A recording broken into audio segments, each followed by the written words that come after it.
Telegram NFT username o'zi nima? Uni qanday tayyorlanadi? Qaysi sayt orqali, qancha muddatda, qancha narxga tayyorlanadi va qanday qilib akkauntga uni joylashlik mumkin? Batafsil videoni oxirigacha ko'rsanglar albatta o'rganib olasizlar. Videoni boshlashdan avval sizlarga disclaimer bilan tanishtirib o'tmoqchiman.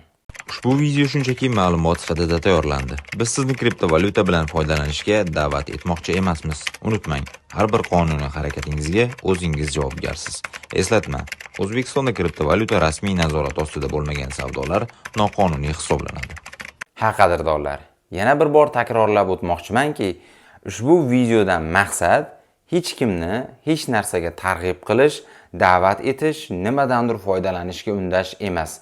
Shunchaki berib o'tadigan bilimlarim siz uchun ma'lumot sifatida bo'lishini ta'kidlab o'tmoqchiman va videodan yaxshi xulosa qilasiz degan umiddaman.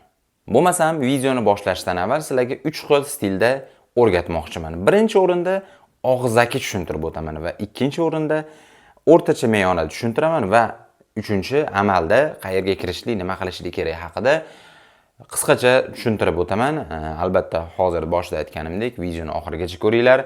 Podдержка sifatida kanalimga obuna bo'linglar, videoga like bosinglar. Albatta sizlar uchun kommentariyada keyingi videolar nima haqida chiqish haqida yozib ketinglar. Men uchun bu qo'llab-quvvatlash bo'ladi. Telegram NFT o'zi nima? Bundan avval o'zi username, ya'ni foydalanuvchi nima haqidaligini qisqacha tushuntirib o'taman. Username hammamiz bilamizki, foydalanuvchi nomi kuchukcha bilan, ya'ni qidiruv tizimiga misol uchun Avaz, Islom, Ibrohim, Begzod yoki Begzod pastki chiziqcha Rahmatov, shunga o'xshagan nomlar, ya'ni foydalanuvchi nomlar. Buni eski kirganlar anchalari egallab olishgan.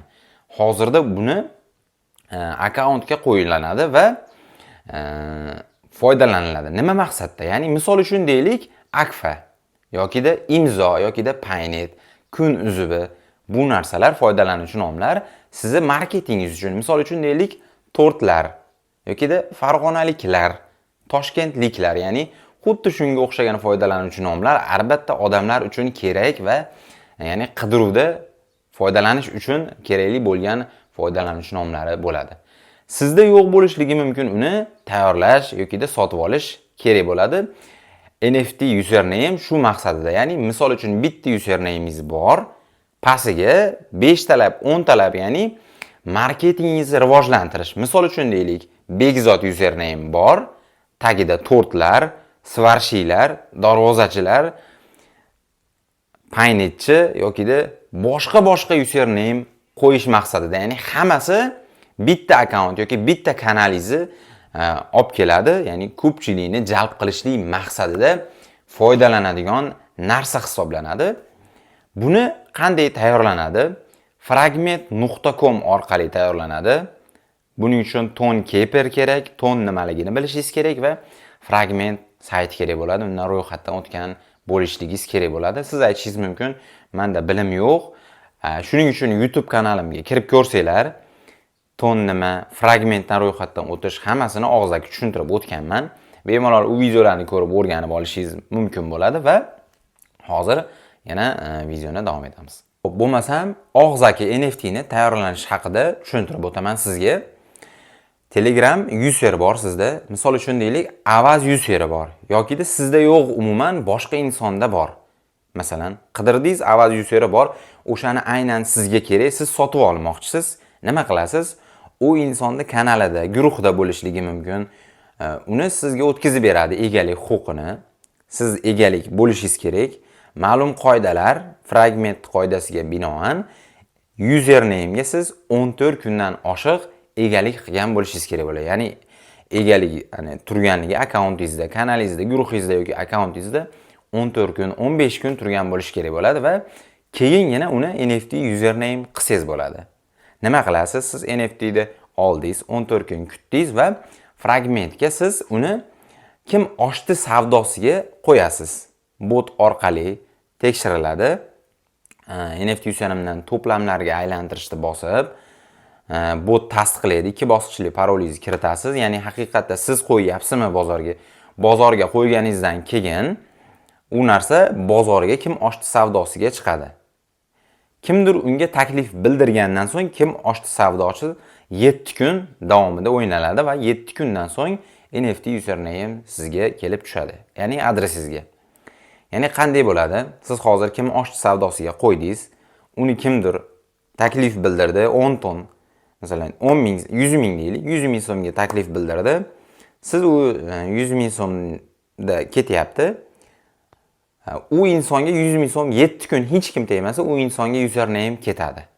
Balkim u inson siz bo'lishingiz mumkin. Ya'ni siz 100 ming so'm taklif bildirgan bo'lishingiz mumkin. Ya'ni o'zingizga o'zingiz 7 kun hech kim aralashmasa username o'zingizga keladi. Ma'lum bir miqdorini fragment qilib olganiga 40% ni oladi deylik. Masalan, 40 mingni oladi, 60 mingni oladi, 40 mingni o'zingizga keladi. Kashalogingizga, balansingizga kelib tushadi. U narsani keyin siz akkauntingizga joylay olasiz. Kim oshdi savdosidan keyin albatta.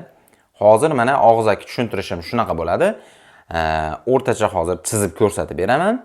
Keyin esa amalda qanday qayerga kirishligini tushuntirib o'taman. Qadrli kuzatuvchilar, hozir men sizlarga chizib, yozuvda tushuntirib o'taman, ya'ni ko'rsatib o'taman. Xo'p, deylik siz bir siz fragmentingiz bor. Fragmentingizga ton kepiringizni ulagansiz. Bitta uladingiz, bir akkauntingizni ham uladingiz. Ikkalasi bitta bo'ldi. Endi umuman bu bitta fragmentda ishlaydi. Ikki o'rtog'ingiz, uni ham ton keperi bor. Fragmentga uladi, ikki akkauntini uladi, ton keper adresini uladi, fragmentga uladi, bo'ldi. Hozir fragment hammasi bu ikkita bitta. Uchinchi o'rtog'ingiz bor, misol uchun aytyapman. Ton keperiga fragmentga uladi, 3 akkauntini uladi. Bu bitta akkaunt. Bu fragmentga, bu nomerda, bu adresda ulasangiz bo'lmaydi. Tushunyapsizmi? Yoki de bunga ulanmaydi. Bir akkauntingizga, ton keper adresingizga bitta fragment ulaysiz, shunda ishlaydi. Xo'p, sizda bor deylik, avaz useri bor deylik. Avaz useri bor, 14 kun egalik qilasiz. Sizda bu akkauntingizda 14 kun turishlik kerak. 14 kun turgandan keyin siz auksionga, fragment saytiga, fragment sayti orqali auksionga qo'yasiz. Auksionga qo'yiladi. Endi nima qilasiz? Bunga siz ton taklif qilmagunizcha 10, minimalli 10 ton taklif qilmagunizcha auksion vaqti boshlanmaydi. Siz egalik qildingiz, fragmentga olib kirib, auksion qo'ydingiz. Ton keper adresingizda 10 ton bor. 10 ton tikasiz, taklif berasiz, auksion vaqti boshlanadi. 7 kundan so'ng bu aralashmasa, mana avaz useri NFT shaklida, NFT user bo'lib, NFT shaklida akkauntingizga kelib tushadi, ton keperingizga NFT shaklida shuncha muddatdan keyin. Siz keyin bu ton keperingizda adresingizda NFT bo'limida turadi. NFT bo'limidan siz akkauntingizga joylab olasiz. Hozir mana shu tarzda bo'ladi, amalga oshadi. Boshqalar aralashmagan holatda sizga o'rgatdim. NFT akkauntingizga joylashni ham amalda ko'rsataman. Tushuncha berib. Endi siz hozir 2-3 ta odam aralashganini ko'rsataman sizlarga. Misol uchun deylik, bu do'stingiz, bu siz. Siz avaz userini fragmentga 14 kun kutdingiz, avaz userini qo'ydingiz, fragmentga auksionga qo'ydingiz, hali 10 ton. Endi siz hali tikkaningiz yo'q, taklif berganingiz yo'q. Do'stingiz 10 ton, siz berdingiz deylik, 10 ton auksionga taklif berdingiz, vaqt ketdi. User zo'r, avaz username. Kimdir bu joyda fragment ton keperidan 11 ton tikaladi, minimum 10 ton tikmaydi endi. 11 ton taklif beradi va birinchi o'rinda 10 ton turgan bo'lsa, bu odam 10 ton turgan bo'lsa, bu odam 11 ton berdimi, 11 ton tikdimi, taklif berdimi? Siz 10 toningiz o'chdi, bu odam egalik qiladi, 10 toningiz kashalogingizga qaytib tushadi. Siz 12 ton qilib tikishingiz mumkin, mana undan oshirib. Yoki da boshqa odam 12 ton bilan qaytib kiradi auksionga. Buni 11 toni o'chadi, bu odam 12 ton bilan egalik qiladi. Mana shuncha muddat ichida tugasa, mana unga o'tib ketadi. 11 ton qaytib bu odamni kashalogiga kelib tushadi, ton keperiga. Shunda vaqt tugagandan keyin NFT username yokida mana shu egalik qilib turgan odamga kelib tushadi adresiga. Adresiga kelib tushgandan keyin NFT usernameni xoh sizga o'tkazib beradi ton keperingizga, xoh buni ton keperiga o'tkazib bersa bo'ladi. Tushundingiz? Xuddi shunday bunga yokida boshqasiga qimmatroqqa sotib olsa yokida umuman tarzda xuddi shunday boshqasiga sovg'a tarzda almashtirib sotib, NFT username mana buni adresida turadi, mana shunda bo'ladi. Umrbodga qolib ketadi. Xoh bu akkauntiga joylaydi 33 ga, xoh bunga berib bu joylaysiz. Xullas, xuddi shu tarzda amalga oshiriladi hozir men endi. Qanday qilib fragment orqali qaysi joyda kirib nima qilishligini ko'rsatib o'taman. Xo'p, hozir qadrdonlar, men sizlarga amalda ko'rsatayotganim bu shunchaki skrinshotlar qilgan odamlarning skrinshotlari orqali ko'rsatib beryapman. Mana fragmentga kirganinglarda 3 ta chiziqcha bo'lar ekan. Shuni ustiga bosasizlar. Bosganinglarda bu joyda ton keperinglarni ulaysizlar va bu joyda akkauntinglarni kirasizlar. Kirganinglardan so'ng mana bu joyda convert to collectibles degan ikonchasidan bilsanglar bo'ladi. Mana shu joyda sizlardagi bor userlarni NFT qilsa bo'ladigan joy mana shu hisoblanadi. My Assets degan joy bu sizlar NFT userlaring, nomerlaring yokida NFTlaring turadigan joy hisoblanadi. Bu joy hozir mana buni bosasizlar. Bosganinglardan so'ng bu joyda bor useringlarni mana bu joyda ko'rsatib turgan bo'ladi. Misol uchun avaz username. Hozir bu sariq turgan joy, auksionda qatnashib turgan joy. Sizlar mana ko'k tugmani, ya'ni place on auction, ya'ni auksion yoqish bitta bosasizlar.